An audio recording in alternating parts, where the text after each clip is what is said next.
Sejam bem-vindos a mais um vídeo do canal baseado em fatos reais. E hoje, a história que vamos conhecer, ou seja, o crime que vamos investigar e juntos tentar chegar a uma conclusão, é de Andrea Yates. Não sei se por nome vocês vão saber, mas vendo algumas imagens dela aqui e ouvindo a história, provavelmente vão se lembrar. Mas já antes de irmos para a história, peço a vocês que deixem um like no vídeo, que me ajuda muito a impulsionar o canal, para que ele chegue a outras pessoas, para que eu possa continuar trazendo mais histórias para vocês. Se inscrevam no canal e ativem o sininho de notificações para não perder nenhum vídeo. Compartilhem com seus amigos, com sua família, com seus vizinhos, para que todos tenham uma boa história para ouvir. Vamos conhecer mais essa história.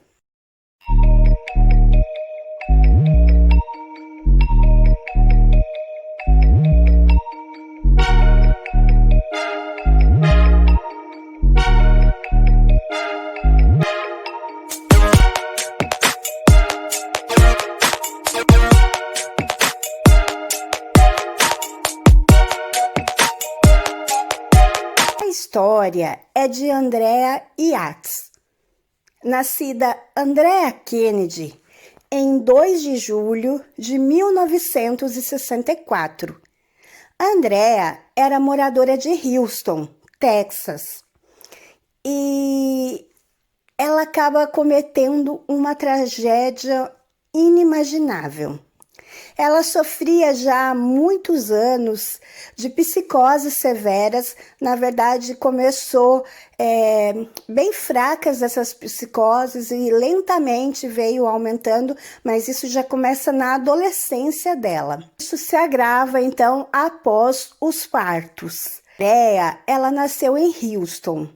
Ela era filha de Jutta Karen Kohler, uma imigrante alemã, e de Andrew Emmett Kennedy, que era irlandês.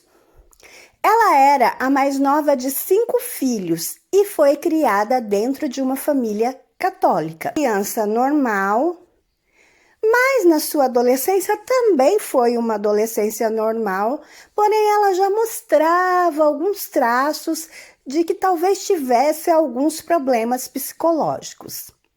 Mas mesmo assim, a Andrea continuou tendo a sua vida normal. Ela completou o ensino médio em 1982. Ela era conhecida por ser uma garota sociável, amigável, inteligente. Inclusive, várias vezes foi considerada uma das melhores alunas da classe.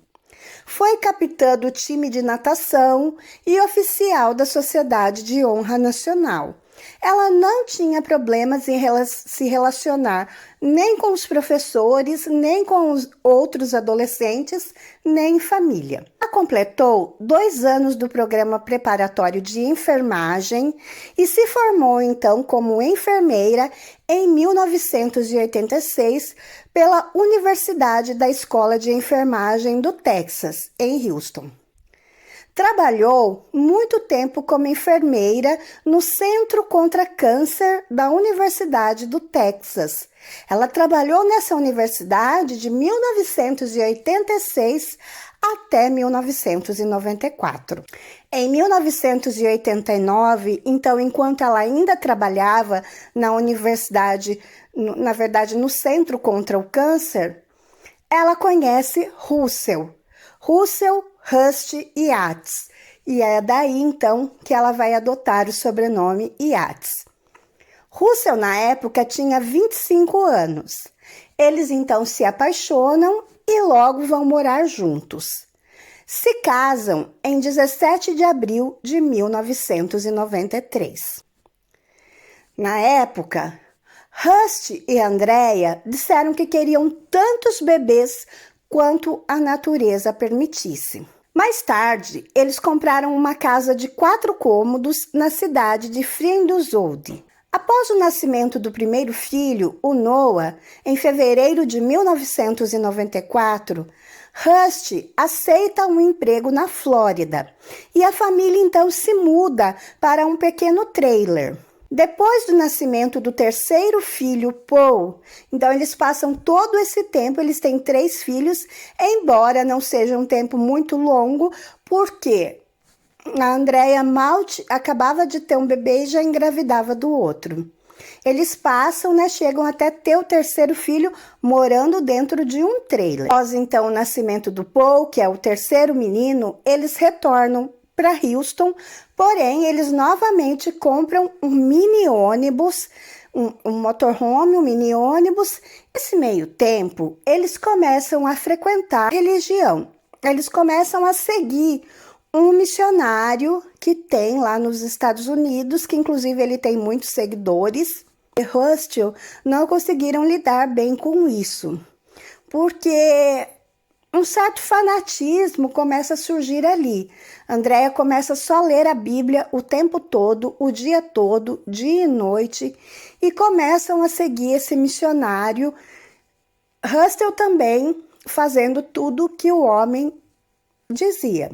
Esse missionário, ele tem alguns sermões meio extremistas, e eu não quero entrar aqui no mérito religioso, porém, uma cabeça fraca, uma mente já doente, pode ser muito perigoso o extremo, seja em qualquer tipo de organização religiosa, de seita.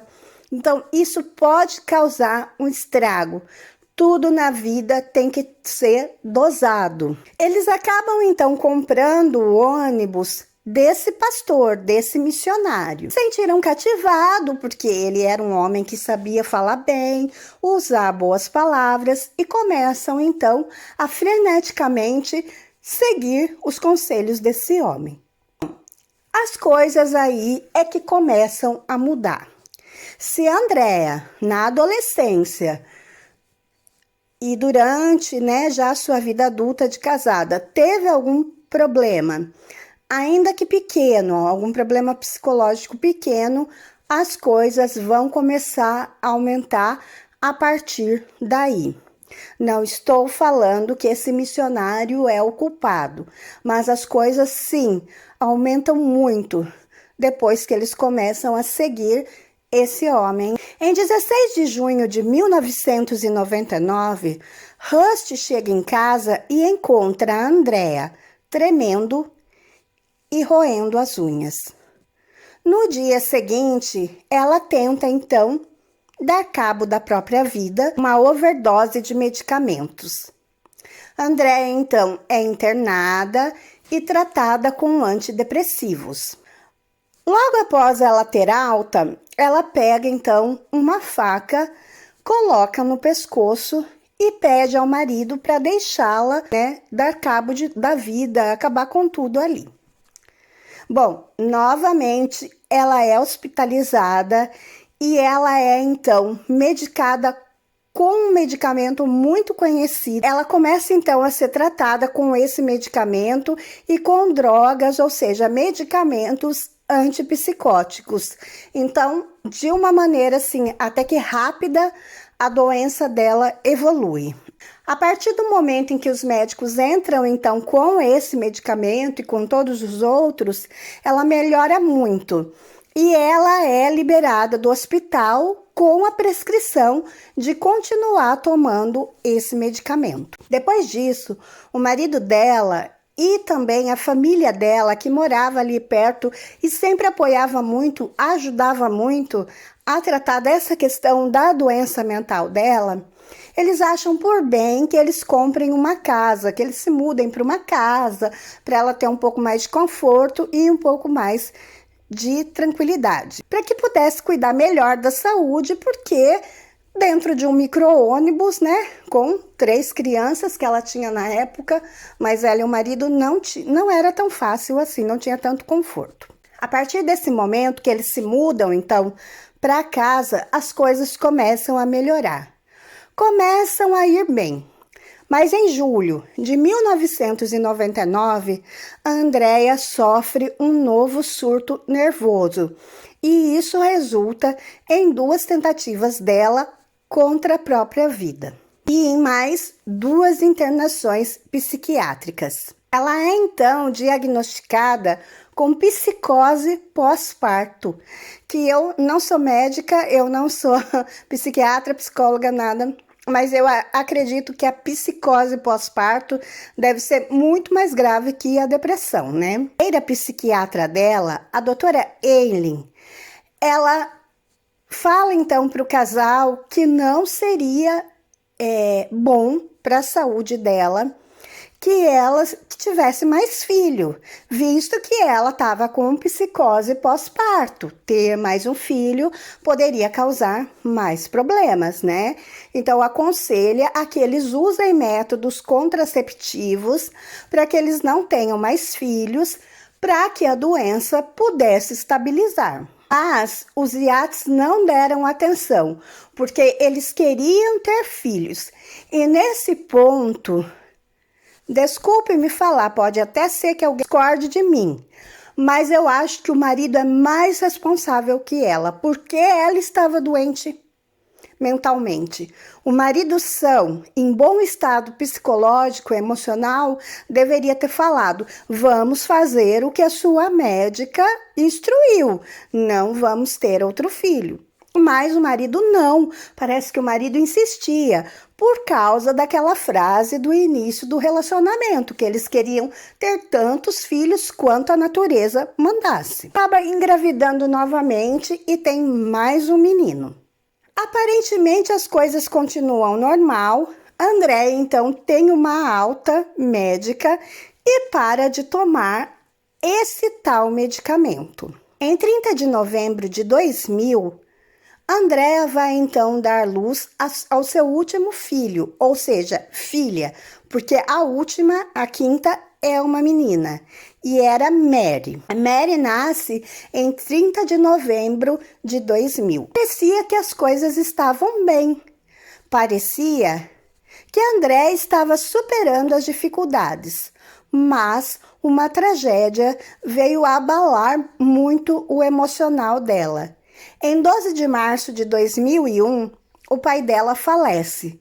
E, ao que tudo indica, ela era muito apegada ao pai. Ela, então, piorou de vez. Ela parou de falar, parou de amamentar a bebê, se automutilava e lia a Bíblia fervorosamente o dia todo. Não falava, não se cuidava, não cuidava das crianças. Ela estava tão incapacitada que precisava ser hospitalizada imediatamente. Em 1º de abril de 2001, ela foi para os cuidados do Dr. Mohammed. Foi tratada e liberada. Em 3 de maio de 2001, ela regride de novo o estado dela. E o estado é catatônico. Então, Andréa, que não fala, só lê a Bíblia, se automutila, prepara um banho no meio do dia. Mais tarde, ela confessou que ela tinha a intenção de afogar as crianças naquele dia, mas mudou de ideia. Andréa foi hospitalizada no dia seguinte, depois de uma visita médica. O psiquiatra entendeu que ela tinha tendências suicidas e que tinha enchido a banheira para se afogar, mas na verdade não era para ela se afogar, era para afogar os filhos. Andréa continuou sob os cuidados do Dr. Mohammed até 20 de junho de 2001. No entanto, ela recebe alta, mas o doutor, ele orienta claramente o marido que ela vai para casa para estar perto da família, para estar perto dos filhos, para receber o tratamento que ela precisava psicológico e psiquiatra, porém ela não poderia estar sozinha com as crianças. Teria que ter sempre alguém da família a acompanhando. Só que novamente o marido não vai seguir as orientações médicas. Então, o que ele começa a fazer? Ele acha que o médico está errado. Ela precisa de independência. Então, ele começa a programar para que a mãe dele ou a mãe dela chegue sempre 1 hora depois que ele sai para o trabalho. E que vão embora 1 hora antes dele chegar. Porque ele ia trabalhar, porque é óbvio que ele precisava trabalhar. Muito inteligente. O marido de Andrea, ele era engenheiro da NASA. Então, ele sabia o que ele estava fazendo.